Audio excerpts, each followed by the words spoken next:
J'ai rencontré Christiane Taubira lors d'un grand raout des socialistes, quoi. Un meeting. J'étais assez connu des socialos à l'époque. Je suis allé voir quelqu'un qui tenait un meeting, en gros, quoi. Un des orgas, je lui ai dit il faudrait que je parle un petit peu avec Madame Taubira, camarade Christiane du PRG. Je dis que c'est de la part du Seigneur.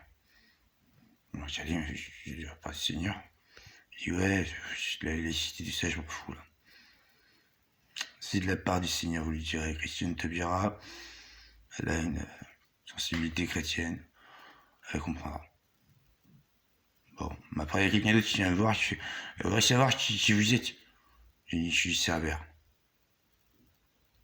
Bon, il est reparti. Et là, Christiane Taubira, elle est venue, elle fait, monsieur, vous vouliez me voir? J'ai dit, oui. Bon, il y a la moitié de... C'est un gros raout, hein, c'était un gros meeting. Alors, moi, 10 000 socialos. La moitié des gens ici, vous savez, madame, ils me connaissent. Ils savent que c'est vraiment ce que je vous dis. Je suis Cerbère, l'assistant du roi des morts. Bon, je vous le dis. La démocratie, c'est peut-être vachement bien, je sais pas. Je sais pas trop, je m'interroge. S'il faut laisser le pouvoir au peuple, à n'importe quel connard, la même voix qu'Aristote, par exemple, je suis pas sûr. S'il faut faire forcément ce que le peuple veut, je suis pas sûr. Je suis pas sûr d'être un grand démocrate, madame. Je serais plutôt un théocrate, moi. Au service du roi des morts, effectivement. Et regarde, il fait, j'ai une preuve de ce que vous avancez. Je lui fais, en tout cas, ce que je sais, c'est que le camarade François, c'est à peu près, il va se présenter à la prochaine élection, ça va faire exactement 52 et 48. Ce que je lui ai dit. Plusieurs fois. Puis ça va faire ça. Vous pouvez attendre jusqu'à ce moment-là pour me croire. Dans tous les cas, ça va faire ça. 52 pour François, 48 pour M. Sarkozy. Bon, maintenant, ce que j'en pense des socialistes, madame, vous êtes les meilleurs. On est les meilleurs. Je suis un socialiste. J'ai été déféré par ici, c'est un ordre de mission. Je suis très proche. Idéologiquement, je sais pas ce que tu penses de mes services, mais idéologiquement, je suis très proche du clan Justice dans le MJS, qui est celui de Ségolène Royal, et puis tout simplement de OPS de Royal. Voilà. C'est une personne très intéressante. Bon, c'était la fois d'avant, on va dire. Maintenant, c'est le camarade François qui va y aller.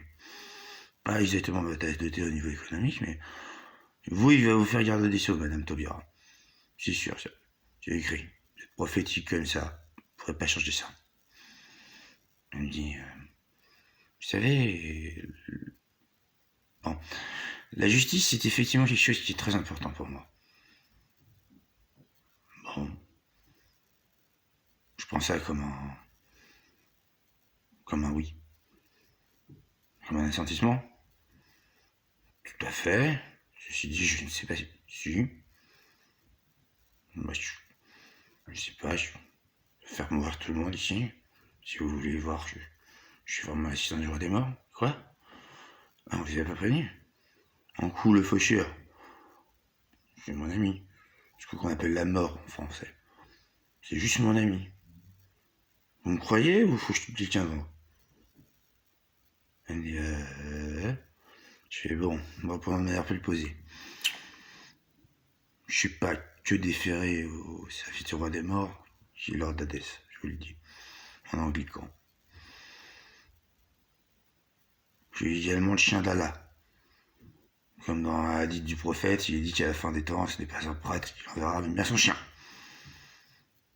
Que j'ai une tête de chien ou pas, je m'en fiche. Je suis le chien d'Allah, je suis venu par George W. Bush, d'autres. Croyez-moi, je monte une armée. L'armée de la bonté, parce que je sais pas si vous avez remarqué, vous allez peut-être faire garde des sceaux, justice, tout ça. Bah, vous allez voir, il n'y a pas grand chose de juste en France, hein. 96 codes de 1000 pages, c'est fait, c'est chier. Maintenant, vous voulez, me semble-t-il, vous avez pris sur ça, je crois. Vous voulez la justice par rapport aux agressions sexuelles, aux viols? Oh là, oui, moi je suis d'accord, là aussi. Le roi des morts également d'ailleurs. Le reste, je suis pas sûr. Oui, vous êtes d'accord avec vous-même, je pense. Bah, vous allez voir, c'est immensément difficile si vous voulez. Alors maintenant, disons qu'Allah me dit de vous dire, que pensez-vous de l'indulgence, Madame Taubira? Il fait waouh. Je suis convaincu. Bon, d'accord. Vous l'êtes. Si vous dites que vous êtes Cerbero, c'est ça. Ok. L'indulgence, un peu comme le pardon, on ne peut s'en départir, elle me dit. Bon, oui.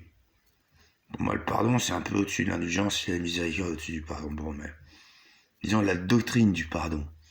Je vous le dis, c'est ce qui reviendra de vous. Bon, ça, et puis, vous vous acharnerez sur la doctrine du pardon. Vous voulez, je sais pas, les violeurs, par exemple. Un violeur qui demande pardon à sa victime. C'est de ça dont il s'agit. Ça vous va comme salaire? Pour des années de travail? Dur travail? Elle me dit, ah, ce serait pas mal. Ah, qu'il y en ait un qui comprenne, ce serait déjà... ce serait pas mal, monsieur Nicolas. Vous pouvez m'appeler Nicolas, sinon. Nicolas, pourquoi pas? Ce serait pas mal, déjà. Mais ça tombe bien, parce que ça fera pas beaucoup. Sur des centaines de milliers, voire des millions d'agresseurs sexuels en France, il y en aura peut-être moins de 20. Moins de 20 qui se sentiront concernés par le repentir. Le reste, je vous le dis, vous avez entendu parler d'une histoire de vierge de fer? Ah, vous êtes Malik? Elle m'a dit oui. Visuellement. Plein de magie, magicien, magica, Malik. Ah, j'avais vu le... Je guignol, c'est vraiment vrai, cette histoire de vierge de fer. Les violeurs, tout ça, qui se sont chopés, ils taillent dans la vierge de fer. C'est vrai. Ceci dit, on n'a pas pu, avec M. Chirac, mettre en place la doctrine du pardon. Ça, c'est votre boulot, madame. Je me dispose bien à cet égard, effectivement. Oui, j'avais quelques entretiens avec M. Hollande là-dessus. Effectivement. Bon, disons que c'est réglé.